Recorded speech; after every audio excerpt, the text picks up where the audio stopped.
6-Minute English. From BBC Learning English.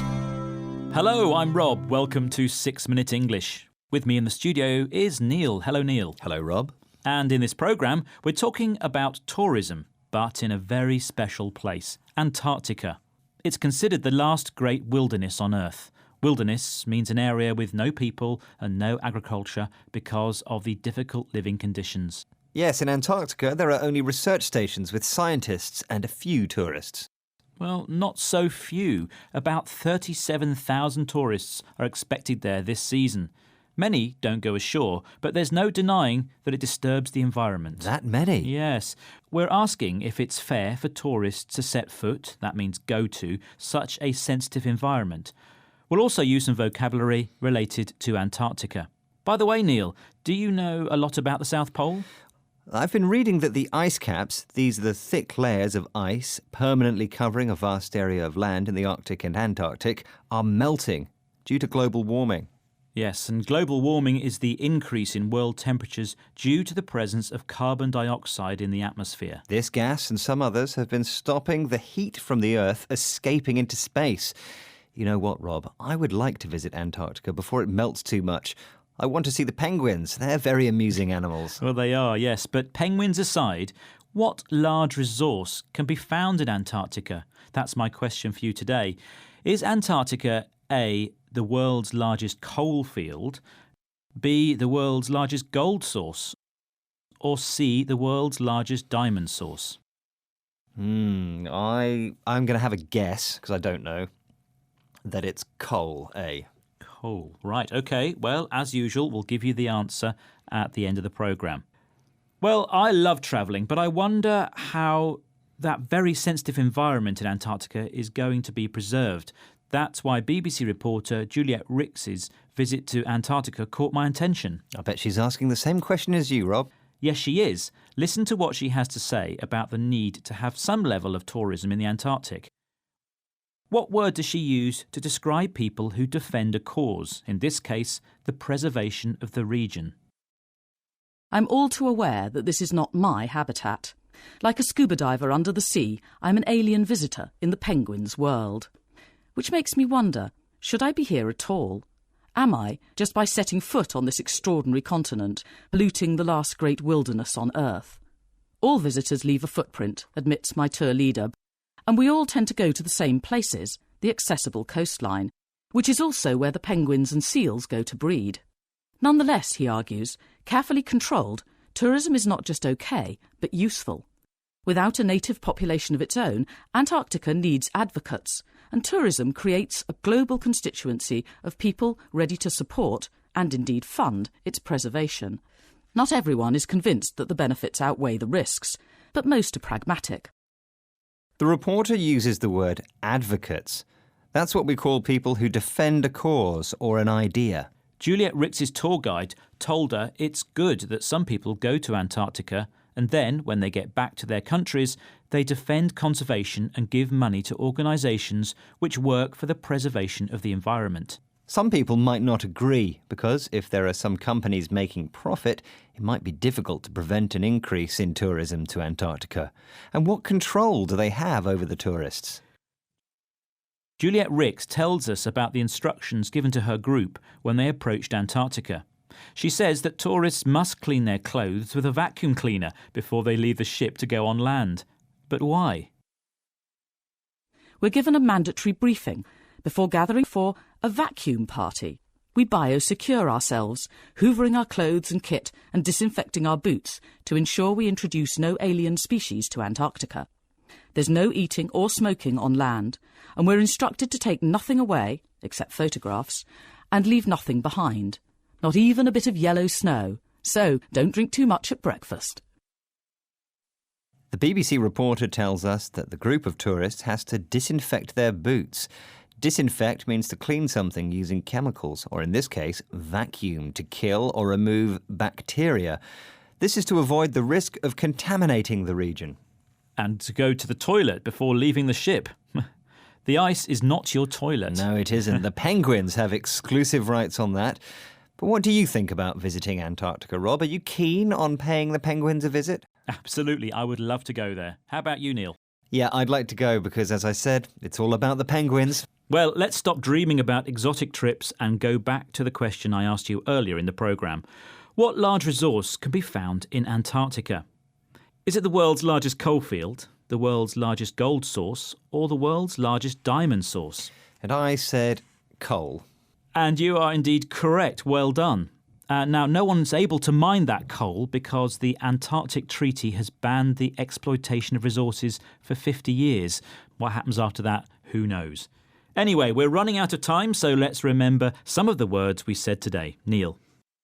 The words were wilderness, to set foot, ice caps, global warming, advocates, to disinfect. Thank you. Well, that's it for today. Go to bbclearningenglish.com to find more 6-Minute English programmes. Until next time, goodbye. Bye. 6-Minute English. From BBC Learning English. Hello and welcome to 6-Minute English. I'm Alice. And I'm Neil. So, Neil, what's the best holiday you've ever had? Ooh, that would be scuba diving on the Great Barrier Reef off the coast of Australia. Ooh. It was awesome. I saw sharks, sea turtles, manta rays. I certainly don't like the idea of coming nose to nose with a shark. But then diving isn't really my thing. I'm more into cultural holidays, you know, visiting the ruins of ancient civilizations. Well, that's very worthy, Alice. But tourists are actually damaging a number of important sites around the world, tramping around, dropping litter, scribbling graffiti everywhere. I would never drop litter or scribble graffiti. Well, we're talking about World Heritage Sites today, which are places UNESCO considers to be at risk from various threats and in need of protection. Heritage means the things a society considers important to its history and culture, for example, art, buildings or natural sites such as the Grand Canyon in the United States. And the environment poses a number of different threats. So, Neil, can you tell me which sea creature is a potential threat to the Great Barrier Reef's ecosystem? Is it A, starfish, B, jellyfish, or C, cuttlefish? I will go for B, jellyfish. I'm no expert on marine life, but I have eaten jellyfish and I haven't eaten the other ones. Oh, I see. Well, we'll find out later on if you're an expert or not. But let's listen now to BBC reporter Roger Harrabin talking about other types of threat to heritage sites. See how many you can spot. The most precious wonders of the natural world. Australia's Great Barrier Reef. America's spectacular Grand Canyon. The Barrier Reef of Belize in South America, second biggest on Earth. All facing threats from humans. The Great Barrier Reef is attracting urgent concern. There's a huge battle over mining and port development. A giant coal mine has just been given the go-ahead by the Queensland government, even though scientists warn it may damage the reef. That's the BBC's Roger Harrabin. Well, I spotted a couple of threats to heritage sites there, mining and port development. Now, any type of industrial activity can harm them by, for example, encroaching on the natural habitat of animals and plants living there, or by polluting the water that flows into the site. Mining is the process of extracting coal or other minerals from the ground, and if you encroach on something, it means you move beyond acceptable limits. The interesting thing is that World Heritage Sites only constitute 0.5% of the Earth's surface. So why can't people do their mining and industrial development on the remaining 99.5%? But there's one human industry that can actually be beneficial for precious sites. Tourism. But you said earlier that tourism was bad for heritage sites. I know. And I was right, up to a point. World Heritage Sites are some of tourism's main attractions, and more people are visiting them. So it's all about getting the balance right between generating money to maintain and restore the sites and minimising the impact of tourist activities. Such as littering and graffiti. Exactly. And the term for this is sustainable tourism, or tourism designed to have a low impact on the local culture and the environment while generating employment for local people. So UNESCO is working to direct governments, site managers and visitors towards sustainable tourism practices in order to keep our world's natural and cultural heritage safe for future generations. Wow, you can really talk the talk, Alice. You should work for UNESCO. OK, let's move on now and listen to Paul Crocombe of the Snorkeling and Diving Company in Townsville, Queensland, Australia, giving his view on how the Great Barrier Reef will cope with threats to its survival. The reef's fairly dynamic. It's been through a couple of ice ages and still here, so its resilience will ensure that the reef is still here in years to come, but the species diversity and the visual aesthetics of the reef may change quite considerably, especially if we get an increase in sea temperature, an increase in carbon dioxide in the water and things like that. Paul Crocombe describes the reef as dynamic and resilient. Dynamic means active or capable of changing, and resilience means the ability to recover or adapt to change, which all sounds good. But Paul also says that the species diversity, the range of plants and animals, may change. For example, a rise in sea temperature would cause a rise in carbon dioxide levels, and this could have a big impact on both the species diversity and the reef's visual aesthetic, or the way it looks. OK, I think it's time now for the answer to today's quiz question, Alice. Yes, I think so too. OK, so I asked you, which sea creature poses a potential threat to the Great Barrier Reef's ecosystem? Is it a type of A, starfish, B, jellyfish, or C, cuttlefish? And I said B, jellyfish. And you got stung, I'm afraid, Neil. Ow! The answer is starfish. The crown of thorns starfish preys on coral, and large outbreaks of these starfish can devastate reefs. Now, can you remind us of some of today's vocabulary, Neil? Sure. Heritage. Encroach on something. Sustainable tourism. Dynamic. Resilience. Species diversity. Visual aesthetic. Well, that's the end of today's 6-Minute English. Don't forget to join us again soon. Bye. Goodbye. 6-Minute English. From BBC Learning English. Hello, this is 6-Minute English from BBC Learning English. I'm Neil. And I'm Beth. Nowadays, the word safari is often used negatively. For many people, the idea of killing animals for sport is unacceptable. As the popularity of hunting declines, safaris are swapping their guns for cameras, offering tourists the chance to photograph wild animals in their natural habitat. In recent years, nature and wildlife tourism, also called ecotourism, has grown massively. But the story is complex. While money from ecotourism is supposed to support threatened wildlife and traditional local cultures, the reality is sometimes different. In this programme, we'll be asking, is ecotourism good or bad? And as usual, we'll be learning some useful new vocabulary as well. But first, I have a question for you, Beth.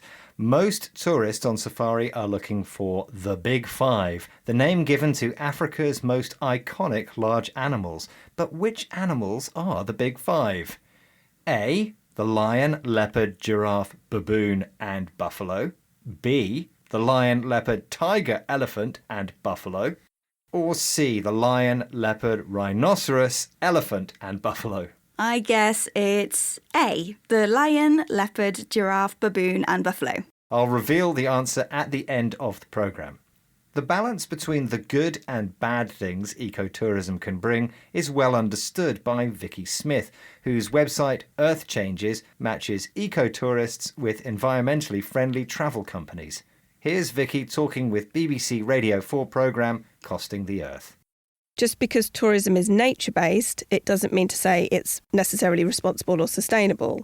So there's a lot of animal activities in tourism that we know which are, highly irresponsible and unsustainable, like performing whale and dolphin shows or swimming with dolphins, elephant riding, tiger selfies where the tigers are drugged.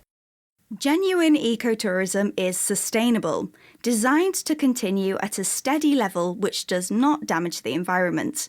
Not every travel company which calls themselves eco-friendly acts sustainably and may still advertise irresponsible tourist activities, including tiger selfies, having your photo taken with a captive wild tiger. There are 2 requirements travel companies should meet to qualify as genuine ecotourism. First, tourists' main motivation should be to appreciate and observe the natural world without interfering. And second, the money they spend should support traditional communities. Clearly, having your photograph taken with a chained and drugged tiger does not meet these requirements. But not all companies claiming to be ecotourism behave so irresponsibly. According to Antonia Bolingbroke-Kent, who runs small-scale wildlife expeditions to some of the most remote places on Earth, it's possible to put travel companies on a sliding scale from good to bad. On BBC Radio 4's programme Costing the Earth, Antonia discussed her work in Tajikistan, a country where ecotourism is making a positive impact on both animal and human communities. At the other end of the scale is Tajikistan, where I work a lot, which gets less than 24 wildlife tourists a year. And the money these visitors bring is essential to the conservation work that grassroots NGOs are doing. So those few tourists, their money goes a very long way. And the animals people are looking at, snow leopards, rare mountain ungulates like Bucharan Markhor, they are being observed from a distance. Their behaviour is not being affected in any way, and the local communities are genuinely benefiting. Antonia uses the phrase at the other end of the scale as a way of contrasting irresponsible tourist companies with what's happening in Tajikistan.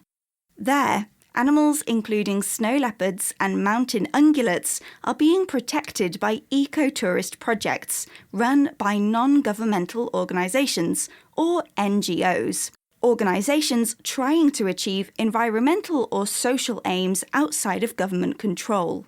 These NGOs are grassroots organisations, meaning that they are run from the bottom up by ordinary people rather than leaders. Despite getting very few eco-tourists a year, the money they spend in Tajikistan goes a long way. In other words, the money is an important factor in achieving their goals, which, in Tajikistan at least, means protecting rare wild animals. OK, it's time to reveal the answer to my question. You asked me about the Big Five, the name for Africa's iconic safari animals.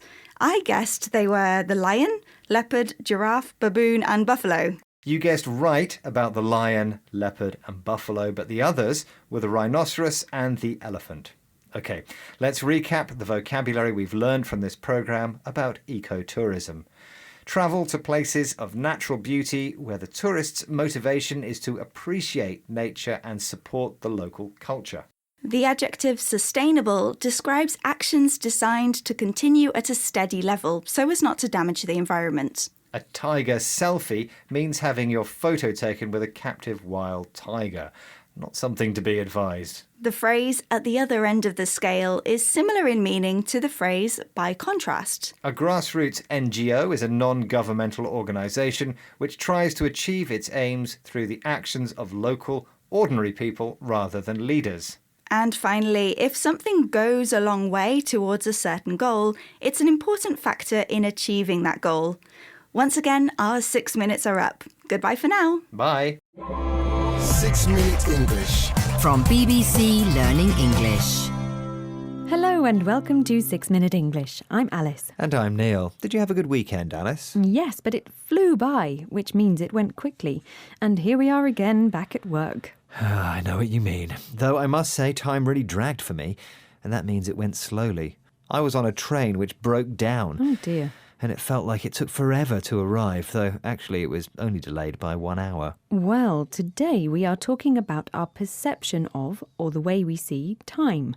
It's true that when we're busy doing lots of things, time flies by. And when we're bored or have nothing to do, it drags.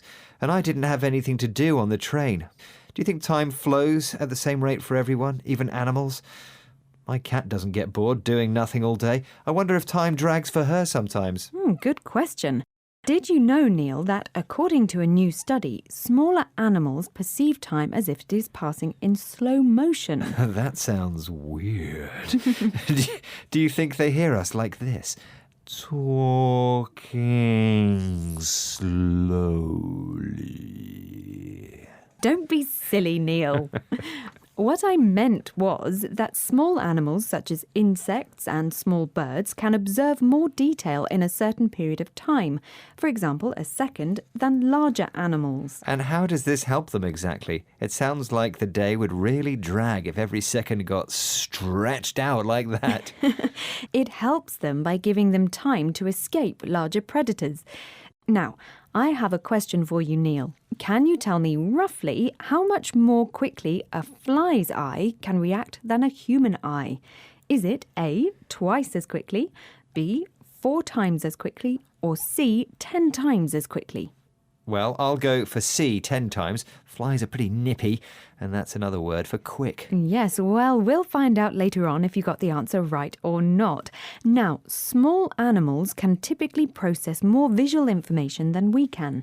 But in a dangerous situation, our brains can work in overdrive to process information more quickly. And overdrive means a state of extreme activity. Let's listen to Raza Rumi, a writer and broadcaster in Pakistan, talking about the unusual way his brain worked when gunmen opened fire on him in his car. It lasted for a few minutes, but to me, that particular incident feels like it was for hours. I think my brain was working in a very strange way. Parallel and multiple thoughts and streams of consciousness were sort of running along. I have to save my head because if I get a bullet in my brain, I'm dead. And at the same time, was it all worth it? And alas, what a short life it was. It was lovely. I was petrified that I'm going to die. Raza Rumi there. So he was petrified by the attack, which means extremely frightened. As a result, his brain started working in a strange way. He was thinking and feeling lots of different things at the same time. That's right. He remembers thinking practical thoughts like, I have to save my head. But in parallel, or at the same time, he also remembers having philosophical thoughts such as, what a short life it was lovely. Have you ever been in a dangerous situation where your brain went into overdrive? Yeah, I was 10 years old and I fell backwards out of a big tree in our garden. Oh no. Yeah, I have a vivid memory of the sun flashing above me and the clouds moving across the sky and the leaves rustling in the trees above me. My mum was screaming through the kitchen window as she saw me fall. I experienced so much in the space of just a few seconds, just like Raza Rumi describes. Yes, a vivid memory, by the way, is clear and detailed. Oh, poor Neil, did you hurt yourself? Some big bruises, but no broken bones. Glad to hear it. Now, it's a strange trick of memory that in a scary situation, your brain starts to record everything in great detail. And the more memory you have of an event, the longer you believe it took. This idea explains why children often feel that time is passing slowly, because their experiences are new and they are creating lots of new memories. Whereas boring grown-ups like us are following routines that don't require new memories because they're so familiar. But let's listen to Claudia Hammond, author of Time Warped, talking about how we can stretch time and make our days feel longer in a good way. If you can spend your weekend filling it with loads of new different activities, it will go fast at the time because you're having fun. But when you look back, say, on Sunday night and you've got to go to work next day, it will feel as if your weekend was long because you filled it with new memories. We should do that this weekend, Neil. What do you think? Definitely. I'm going to buzz around like a fly, creating loads of new memories. Now, are you ready for the answer to today's quiz question? I asked roughly how much more quickly a fly's eye can react than a human eye. Is it A, twice as quickly, B, 4 times as quickly, or C, 10 times as quickly? And I said C, 10 times as quickly. The correct answer is B, 4 times as quickly. Flies have eyes that send updates to the brain at much higher frequencies than our eyes because they can process the information more quickly. This speed illustrates the impressive capabilities of even the smallest animal brains. Well, before we buzz off, perhaps we should hear the words we learned today. They are flew by, dragged, perception, nippy, overdrive, petrified, in parallel. Well, that's the end of today's 6-Minute English. Remember to join us again soon. Goodbye. Bye. 6 Minute English. From BBC Learning English. Hello, this is 6 Minute English from BBC Learning English. I'm Neil. And I'm Georgie. Now, if I told you I'd been for a walk to see Big Ben and Buckingham Palace, you'd know straight away I was in London. But what if my walk went past cafes selling mozzarella and ricotta, where I smelled freshly made cannolis and focaccia? Where would I be then? Focaccia and mozzarella? Well, you'd be in Italy, right? Yes, Italy, or Little Italy to be exact. The neighbourhood in some cities where Italian communities settled and made their home. These Italian arrivals opened shops and cafes selling food to their own communities. Soon, dishes like spaghetti and meatballs attracted the attention of local people, and gradually, Italian food became famous around the world. In this programme, we'll be taking a walk through two Little Italys, one in Argentina, the other in New York. And as usual, we'll be learning some useful new vocabulary as well. But before that, I have a question for you, Georgie.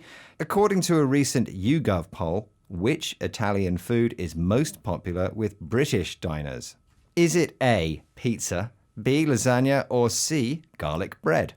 I think it must be pizza. OK, Georgie, I'll reveal the answer at the end of the programme. One country Italians moved to was Argentina. In 1898, Giuseppe Banchero arrived in the neighbourhood of La Bocca, the Little Italy of Buenos Aires, where many Italian immigrants started restaurants. Here, Hugo Banchero, grandson of Giuseppe, tells his story to Veronica Smink, reporter for BBC World Service programme The Food Chain. Well, my grandfather came from Italy, from Genoa, from Liguria. He was born in the center of Genoa and arrived here in 1898 at the age of 7.5. And this pizzeria where we are was founded on March 28, 1932. We have been here for 91 years. So what culinary traditions did they bring with them? Well, our culinary tradition is pizzeria, and we incorporated the faina from Genoa, which is a pizza with chickpea flour. In 1898, Giuseppe founded his pizzeria, a restaurant selling pizza. When a business is founded, it's established. Someone starts it up or sets it up. Giuseppe brought the culinary traditions from his home in Liguria in northern Italy, including regional pizzas like faina and forgazzetta. The adjective culinary describes anything connected with cooking. But probably the best-known Little Italy in the world is an area of Manhattan's Lower East Side in New York. 90% of Italian immigrants who arrived in the US at the turn of the century came through this neighborhood. De Palos, one of the original shops selling Italian food in Little Italy, has been serving customers for 113 years. Here, Lou De Palo, co-owner and great-grandson of the original owner Salvino, explains more about his family history to BBC World Service programme The Food Chain. 1925, when my grandmother, Conchetta, and my grandfather, Luigi, got married, they opened their own shop. It's the shop we continue today.